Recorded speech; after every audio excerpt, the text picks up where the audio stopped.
Fenomena aneh di Danau Tiberias. Tanda-tanda kiamat dan penemuan luar angkasa. Danau Tiberias, yang terletak dekat perbatasan Palestina, menjadi salah satu tanda kiamat yang akan memberitahu manusia bahwa hari kiamat sudah dekat. Ada sekitar 304 juta danau besar dan kecil di dunia. Tetapi danau yang satu ini memiliki perbedaan yang sangat penting dari yang lain. Danau ini merupakan danau terbesar di negara tersebut yang menjadi sumber utama kebutuhan air tawar. Ia memiliki garis pantai sekitar 53 km dan lebar antara 13 hingga 21 km. Dalam peta, permukaannya ditunjukkan 209 meter di bawah permukaan laut, menjadikannya titik terendah kedua di dunia setelah laut mati, dan juga danau air tawar terdalam di dunia. Danau ini dinamai dari kota Tiberias di dekat pantainya.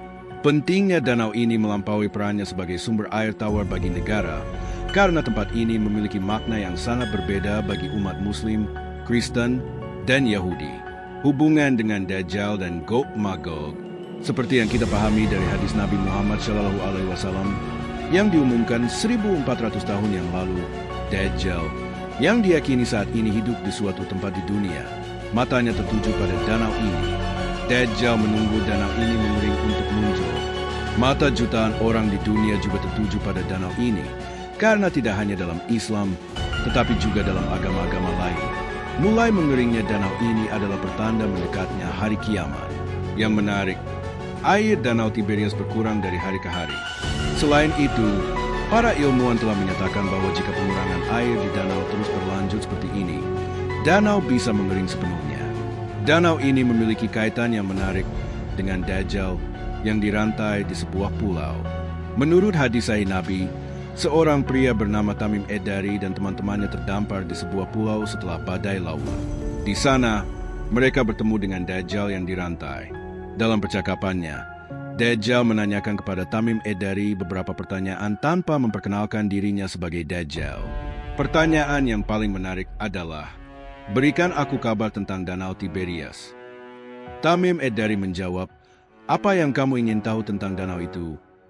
Dajjal bertanya, "Apakah airnya masih ada?" Tamim Ad-Dari menjawab, "Ya, airnya masih ada." Dajjal membalas, "Kalau begitu, airnya akan segera habis." Setelah itu, Dajjal melanjutkan pertanyaannya, memperkenalkan dirinya, dan berbicara tentang kemunculannya ketika waktunya tiba. Dajjal bukan satu-satunya nama yang terkait dengan Danau Tiberias.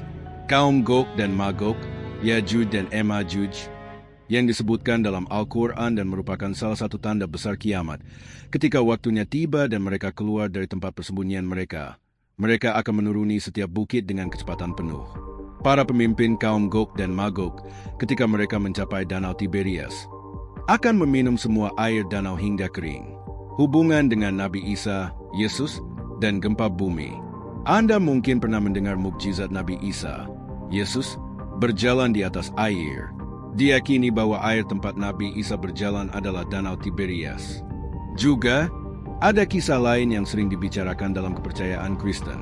Sebuah lukisan populer yang dilukis oleh Rembrandt van Rijn pada tahun 1633 dan dicuri dari museum tempatnya berada pada 18 Maret 1990, menceritakan kisah badai yang dialami Nabi Isa di Danau Tiberias.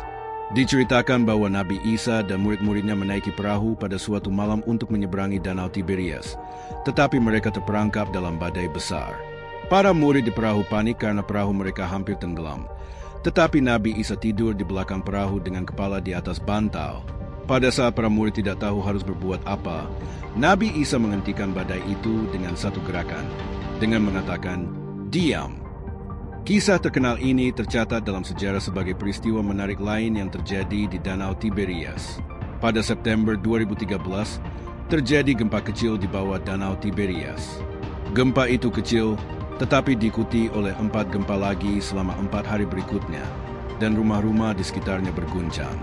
5 tahun kemudian, titik yang sama di bawah danau mulai berguncang lagi pada Juli 2018. Gempa-gempa ini diikuti oleh selusin guncangan lagi. Para ahli menganggap ini sebagai aktivitas yang tidak biasa, tetapi mereka juga mempertimbangkan bahwa operasi pemompaan yang dilakukan di danau untuk memenuhi kebutuhan air negara mungkin menghasilkan guncangan semacam itu.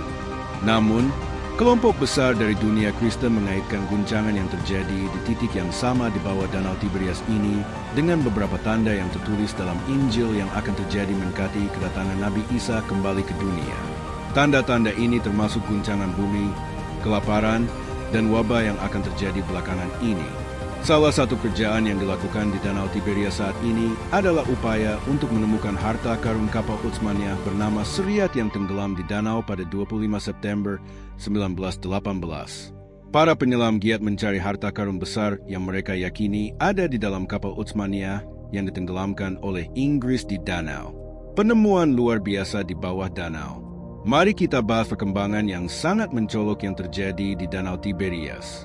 Menurut berita Life Science, sebuah penemuan tak terduga dibuat selama penelitian baru-baru ini. Detail yang awalnya terlihat melalui foto yang diambil selama penelitian sonar, terungkap saat penyelaman eksplorasi di danau untuk melanjutkan penelitian. Sebuah struktur batu raksasa sepanjang 70 meter dan setinggi 10 meter ditemukan di bawah perairan Danau Tiberias. Timbunan batu raksasa ini, yang terdiri dari batu dan kerikil basal yang tidak diukir, diperkirakan beratnya sekitar 60.000 ton.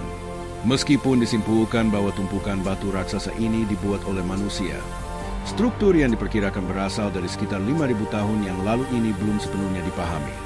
Dengan fasilitas saat ini, melakukan penelitian pada struktur batu di bawah danau membuatnya sedikit lebih sulit. Oleh karena itu, ada beberapa perkiraan yang dipertimbangkan. Struktur batu-batu ini, ketika disatukan, dapat membentuk satu karya raksasa. Ribuan tahun yang lalu, pada masa Nabi Sulaiman, orang-orang menggunakan batu-batu ini untuk menyembunyikan atau menutupi sesuatu di dasar danau. Para peneliti sudah sangat antusias dengan pekerjaan eksplorasi arkeologi bawah air yang akan dilakukan di masa depan. Waktu yang akan menunjukkan apakah ada sesuatu yang akan keluar dari bawah batu-batu raksasa ini. Namun, ketika memikirkan semuanya satu persatu, sepertinya semua pinggan teka-teki mulai cocok. Dajjal menunggu danau mengering. Gog dan Magog akan meminum air danau hingga kering. Guncangan bumi terjadi di tempat yang persis sama di bawah danau. Ini tidak terlihat seperti hal-hal yang akan terjadi tanpa alasan. Selain itu, ada satu lagi hadis Nabi Muhammad SAW tentang Danau Tiberias yang disampaikan oleh As-Suyuti. Ketika waktunya tiba, Nabi Mahdi akan mengeluarkan kota perjanjian, Tabut, dari dasar Danau Tiberias. Tentu saja, hanya Allah yang Maha Tahu. Sampai jumpa di video berikutnya.